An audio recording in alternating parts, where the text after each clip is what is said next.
Doctor Baba Saheb Ambedkar open university.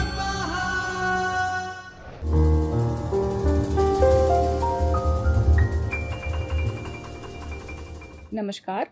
Doctor Baba Saheb Ambedkar open યુનિવર્સિટીના જ્યોતિર્મય પરિસરમાંથી હું Bijal Raval, assistant professor management, school of commerce and management ડિપાર્ટમેન્ટમાંથી આપનું હાર્દિક સ્વાગત કરું છું. આજનો આપણો વિષય છે સંચાલનના સિદ્ધાંતો. કોર્સ છે M.Com પ્રથમ વર્ષ.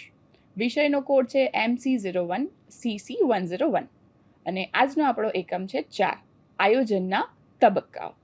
આપણે આની પહેલાંના લેક્ચરમાં આયોજન વિશેની ચર્ચા કરી.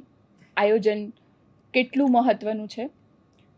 સૌપ્રથમ આપણે રૂપરેખા જોઈ લઈએ. પ્રસ્તાવના, અર્થ, આયોજનના તબક્કાઓ, પ્રક્રિયાઓ, આયોજનના પ્રકારો કયા કયા છે, વ્યૂહાત્મક આયોજન, તેનો અર્થ, લક્ષણો, એની પ્રક્રિયા, વ્યૂહાત્મક આયોજનના ફાયદા અને ગેરફાયદા. આની આપણે વિગતે ચર્ચા કરીએ. સૌપ્રથમ પ્રસ્તાવના. આયોજન એક કલ્પના છે કે ભવિષ્ય કેવું દેખાશે અથવા આપણે જે વિચારીએ છીએ તેનું વર્ણન કરવું. આપણે કંઈ પણ વસ્તુની શરૂઆત કરીએ તો આપણે સૌપ્રથમ એનું આયોજન કરવું પડે છે કે આ પ્રમાણે આપણે આ દિશામાં આગળ વધીશું તો આપણને ચોક્કસ સફળતા મળશે. ભલે એ પરીક્ષા હોય તો પરીક્ષાલક્ષી આપણે તૈયારી કરવી હોય તો તેનું પણ પ્લાનિંગ કરવું પડે, તેનું પણ આપણે આયોજન કરવું પડે કે આ વિષયની પરીક્ષા પહેલાં છે, આ વિષયની પરીક્ષા બાદમાં આવે છે, તો આપણે એ પ્રમાણે તેની તૈયારી કરીશું તો આપણે ચોક્કસ સફળતા મળશે અને આપણને ઇઝી પણ રહેશે.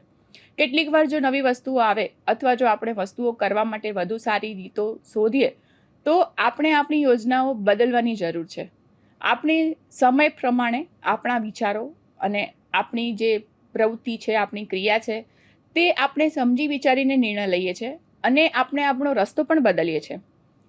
જો યોજનામાં લાંબો સમય લાગે તો આપણે તેના પર કામ કરતી વખતે આપણી યોજના બદલવાની પણ જરૂર પડે છે. એટલે કે આપણને જો કોઈ વ્યક્તિ સલાહ આપે કે ના આમ નહીં, આમ તમે કામ કરશો તો તમને વધારે સારું રહેશે, કાં તો આપણે આપણા અનુભવો પરથી તેનું તારણ કાઢીએ અને આપણે આપણી યોજનાને બદલીએ. આયોજન એ વસ્તુઓનું સંચાલન અથવા આયોજન કરવાનું પ્રથમ પગથિયું છે. વ્યવસ્થાપનમાં આપણે જે કંઈ કરીએ છીએ તેની શરૂઆત આયોજનથી જ થાય છે. ધ્યેય સુધી પહોંચવા માટે ચોક્કસ પગલાં અને તબક્કાઓનું પાલન કરવું પણ જરૂરી છે. વધુ સારી રીતે આયોજન થાય તો જ સારા નિર્ણય લેવાય અને આપણે આપણા લક્ષ્યાંકો સુધી ઇઝીલી પહોંચી શકીએ. આપણે જે પણ યોજના બનાવીએ ત્યારે તેને અનુસરવા માટે યોજના અથવા નિયમ પસંદ કરીએ છીએ અને આપણે નક્કી કરીએ છીએ કે હું આ દિશામાં જઈશ તો જ મને સફળતા મળશે. નિર્ણય લેતા પહેલાં ઘણા વિવિધ વિકલ્પો વિશે વિચારીએ છીએ. આપણે કોઈ વસ્તુની ખરીદી કરીએ તો પણ અલગ અલગ ઓપ્શન્સ જોઈએ છે કે આપણી પાસે આ વસ્તુ માટે કયા કયા ઓપ્શન્સ છે અને આપણી જરૂરિયાત પ્રમાણે આ વસ્તુ આપણા માટે યોગ્ય છે. તેવી જ રીતે નિર્ણયોનું છે. આપણે કોઈ ચોક્કસ નિર્ણય લેતા પહેલાં પણ ઘણી બધી બાબતોનું ધ્યાન રાખીને ચકાસીને પછી અંતે નિર્ણય લઈએ છીએ. સારી યોજના એક સુંદર કોયડા જેવી છે જે એક સાથે આવે છે જ્યારે આપણે સ્પષ્ટ રીતે વિચારીએ છીએ કે આપણે જે જાણીએ છીએ, આપણા મનમાં રહેલી જે બાબતો છે તેમાં આપણે એનાથી વધારે અને જે તારણો દ્વારા અથવા તો કોઈએ આપેલી સલાહ દ્વારા ફરીથી એકવાર તેનો વિચાર કરીને આપણે આપણા યોગ્ય નિર્ણય સુધી પહોંચીએ છીએ. આયોજન એ કંઈક કરવા માટે એક મજબૂત આધાર બનાવવા જેવું છે. તેમાં ભવિષ્યમાં શું થઈ શકે તે વિશે વિચારવાનો સમાવેશ થાય. આયોજન માત્ર યાદી બનાવવાનું નથી, તેની પાછળ કોઈ ધ્યેય અથવા કારણ હોય છે. શું થશે તે વિશે સારું અનુમાન લગાવવા, ત્યારબાદ સ્માર્ટ નિર્ણય લેવા અને આપણી પાસે જે જ્ઞાન છે, આપણું મેળવેલું જ્ઞાન છે અને આપણો અનુભવ છે તેનો ઉપયોગ કરીને ચોક્કસ નિર્ણય સુધી પહોંચવું અને આપણે આપણા ધ્યેયને પ્રાપ્ત કરીએ. અર્થ. વેબસ્ટર શબ્દકોશમાં વ્યૂહરચનાનો એટલે કે આયોજનનો અર્થ લક્ષ્ય હાંસલ કરવાની દિશામાં હોશિયારી. ત્યારબાદ જે યોજના છે, યુક્તિ છે, આપણા મનમાં રહેલી યોજના અને યુક્તિઓ તેનો ઉપયોગ કરીને ખૂબ સારી રીતે આપણે આપણા લક્ષ્યાંકો સુધી સરળતાથી પહોંચી શકીએ. યોજના બનાવી, કંઈક કાર્યની પૂર્વ તૈયારી કરવી, સિસ્ટમેટિક રીતે તેને અમલમાં લાવવું. આપણે સ્ટ્રેટેજી બનાવીએ આપણા મનમાં કે આપણે આ કામ આવી રીતે કરીશું તો આપણને સારું રહેશે, આપણે સારી રીતે પાર કરી શકીશું એ કામને. ધંધાકીય એકમમાં વિવિધ પ્રકારના આયોજનો હાથ ધરવામાં આવે. વસ્તુ વિકાસ કાર્યક્રમ, બજાર સંશોધન, ઉત્પાદન વિતરણ, વસ્તુ વૈવિધ્યકરણ કાર્યક્રમ, યંત્રોની પુનઃસ્થાપના, અદ્યતનકારણની કાર્યક્રમ, વેચાણ વૃદ્ધિ કાર્યક્રમ, સેલ્સમેનોની તાલીમનો કાર્યક્રમ, જેથી તે જે કામ કરે છે તેનાથી પણ હજી વધુ સારું કામ કરે, તેમને મોટિવેશન મળે, તેમના કામને આપણે બિરદાવીએ તો તે ખૂબ નિષ્ઠાથી પોતાનું કામ કરશે અને એટલો ફાયદો થશે. આ યોજનાઓ ટૂંક મુદતી લક્ષ્યો સિદ્ધ કરવાની યોજના તરીકે કામ આપે. તેમના નીતિ, કાર્યનીતિ, વ્યૂહરચના પદ્ધતિઓ તદ્દન અલગ પ્રકારના હોય. યોજનાના બધા જ પ્રકારનો સમાવેશ થાય. આયોજન એટલે સ્વોટ પૃથ્થકરણનો આધાર લઈને તેનું મૂલ્યાંકન કરે છે. સ્વોટ્સ, એસ મીન્સ સ્ટ્રેન્થ, શક્તિનું મૂલ્યાંકન. ડબલ્યુ મીન્સ વીકનેસ, નબળાઈઓ, મર્યાદાઓ. ઓ મીન્સ ઓપોર્ચ્યુનિટીઝ, ઉપલબ્ધ તકો, આપણી પાસે જેટલી બી ઉપલબ્ધ તકો રહેલી છે તે. ટી મીન્સ થ્રેટ્સ, ભય સ્થાનો, પડકારો. આપણે કોઈ પણ નક્કી કરીએ કે મારે આ વસ્તુ કરવી છે, તેની સામે પડકારો પણ હોય. આપણે તેનો સામનો કરીને આપણે એ પ્રકારની પ્રવૃત્તિ સમજી વિચારીને કરીને યોગ્ય નિર્ણય સુધી પહોંચીએ. આધુનિક સમયમાં વૈશ્વિકરણ સ્તરની બજાર વ્યવસ્થા, આયોજનાત્મક દ્રષ્ટિકોણ અપનાવીએ. સંચાલકીય ધ્યેયો, વ્યૂહરચના ઘડતર દ્વારા આપણે સિદ્ધ પ્રાપ્ત કરીએ. ટેકનિકલ બજાર, ગ્રાહક, સમાજ, આર્થિક, રાજકીય પરિબળોના પરિવર્તન વચ્ચે ધ્યેયને સિદ્ધ કરવું હોય આપણે તો આયોજન ખૂબ જ અગત્યનું છે. આયોજન પ્રમાણે જો આપણે કામ કરીએ તો ચોક્કસ આપણને ફાયદો થાય. આયોજનના તબક્કાઓ જોઈએ, પ્રક્રિયા. If you are planning four 1 year, grow rice. જો તમારે 1 જ વર્ષનું પ્લાનિંગ કરવું હોય તો તમે ચોખાને ઉગાડો. If you are planning for 10 years, grow trees. જો તમારે 10 વર્ષનું તમે પ્લાનિંગ કરી રહ્યા છો તો તમે વૃક્ષો ઉગાડો. If you are planning for 100 years, જો તમે 100 વર્ષનું પ્લાનિંગ કરી રહ્યા છો તો educate people. You can educate one person if you are planning for 100 years. આયોજનનો પ્રકાર વિશે માર્ગ ચિંધે છે. જો આપણું આયોજન માત્ર 1 જ વર્ષનું હોય તો આપણે ચોખા ઉગાડવા જોઈએ. 10 વર્ષનું આયોજન હોય તો વૃક્ષ વાવવા જોઈએ. અને જો 100 વર્ષનું આયોજન હોય તો વ્યક્તિને સુશિક્ષિત કરવું જોઈએ. આયોજનના પ્રકારો સમયના આધારે વર્ગીકૃત કરી શકાય. આયોજનનો સમયગાળો જો ટૂંકો, મધ્યમ કે લાંબા સમયનો હોઈ શકે.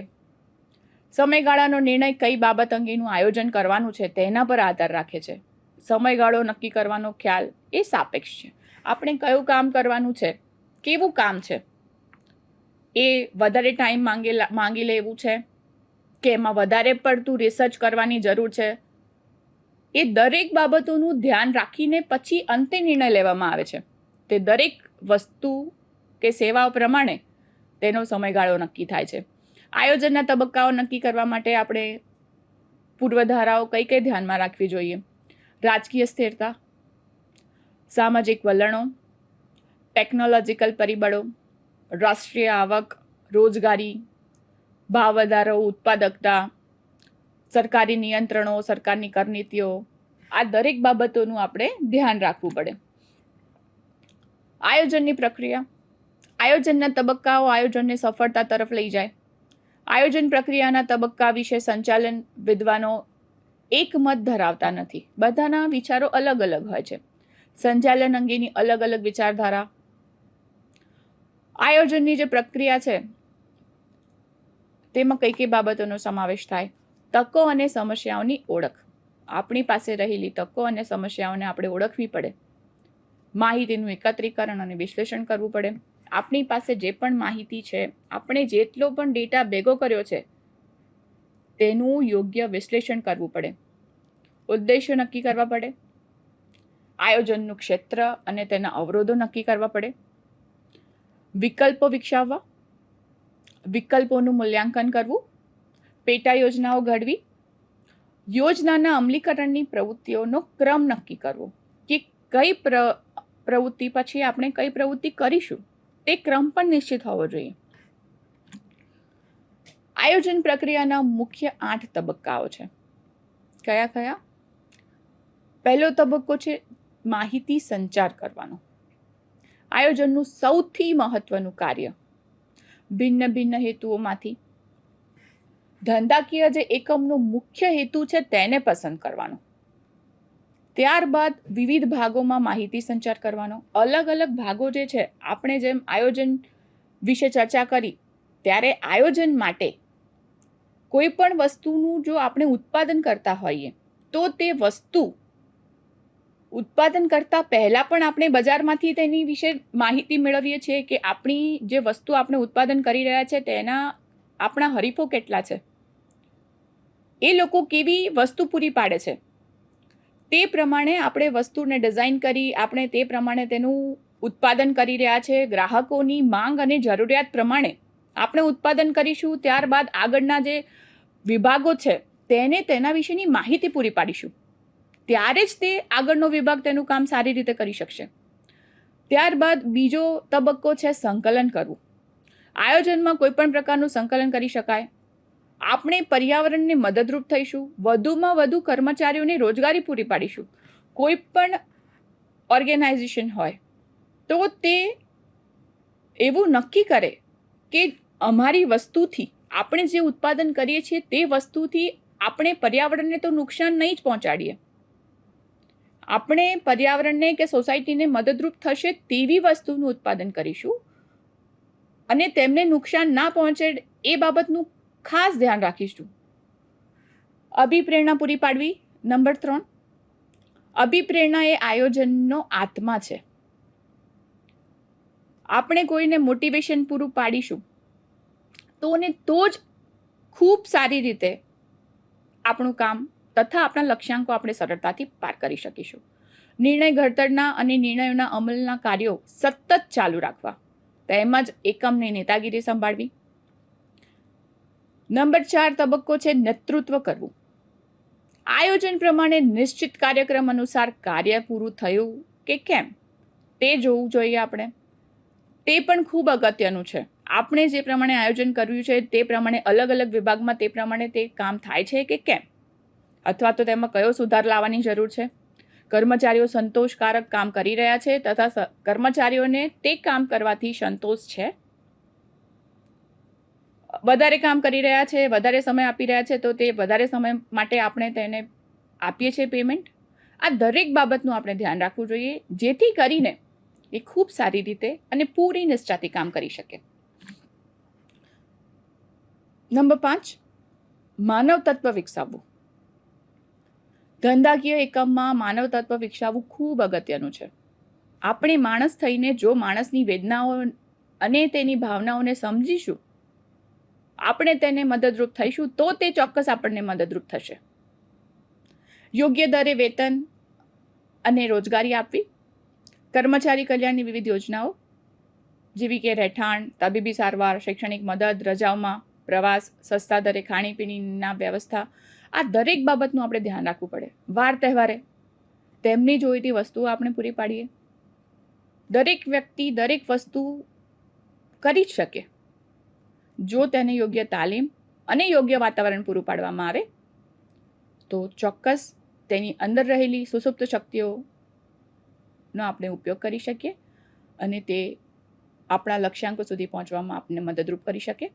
નંબર 6, અંકુશ સ્થાપવો, માપન કરવું અર્થાત વિશ્લેષણ કરવું, મૂલ્યાંકન કરવું અને અર્થઘટન કરવું. દરેક કાર્ય જે તે તબક્કા પ્રમાણે તેનું વિશ્લેષણ થાય તે અગત્યનું છે. દરેક વિભાગમાં જે તે કામગીરી થાય છે તે કામગીરી આપણા આયોજન પ્રમાણે છે. આપણા આયોજન પ્રમાણે આપણે જે તે કામગીરી જે તે વિભાગમાં જે તે વ્યક્તિ એ કામગીરી સંભાળે છે, તેનો કાર્યભાર સંભાળે છે, તેનું ધ્યાન રાખે. ત્યારબાદ તેને ઉપર લેવલના અધિકારી સુધી તેની જાણકારી આપે. તે બંને વચ્ચે વિચાર વિનિમય થાય અને તેને આધારે ચોક્કસ મૂલ્યાંકન કરી શકાય, ત્રુટિઓને દૂર કરી શકાય. એ પણ અગત્યનું છે. આયોજનના આ તબક્કે યંત્ર ઉપયોગ અંકુશ, પ્રક્રિયા અંકુશ, માલ સામગ્રી અંકુશ, ગુણવત્તા અંકુશ, આપણે આપણી ગુણવત્તા પ્રમાણે એ વસ્તુનું ઉત્પાદન કરીએ છીએ, સમય અંકુશ, દરેક બાબતોનું આપણે ધ્યાન રાખીને યોગ્ય વિશ્લેષણ મૂલ્યાંકન કરીને તેનું અર્થઘટન કરવું પડે, તો જ આપણે આપણા નક્કી કરેલા લક્ષ્યાંકો સુધી સરળતાથી પહોંચી શકીએ. 7 નંબરનો તબક્કો છે નવ સંશોધન કરવું. નવા એકમ માટે મૂડી જરૂરિયાત, કેટલી મૂડીની આપણે જરૂરિયાત છે, યોગ્ય સ્થળ છે, સ્થાનની પસંદગી કરીએ, તંત્રવિદ્યાની પસંદગી, યંત્રો અને ઓજારોની પસંદગી, એકમની જે ઉત્પાદન ક્ષમતા છે તેને આધારે આપણે યોગ્ય ફેરફાર કરીને કાર્યમાં નવ સંશોધન કરવું ખૂબ અગત્યનું છે. આપણે આટલી હરીફાઈમાં જો ટકી રહેવું હોય તો માર્કેટમાં જેટલી પણ નવી નવી વસ્તુઓ આવે છે તેનું પણ વિશ્લેષણ કરીને ગ્રાહકો પાસેથી તેની યોગ્ય જાણકારી લઈને પછી આપણે દરેક બાબતોનું ધ્યાન રાખીને જો વસ્તુને બજારમાં મૂકીશું તો આપણને ચોક્કસ સફળતા મળશે. 8 નંબરનો તબક્કો છે પ્રતિનિધિત્વ કરવું. ધંધાકીય બિન ધંધાકીય વ્યવસ્થામાં આયોજનને કેન્દ્ર સ્થાને રાખીએ, તેનું પ્રતિનિધિત્વ કરવું ખૂબ જ અગત્યનું છે.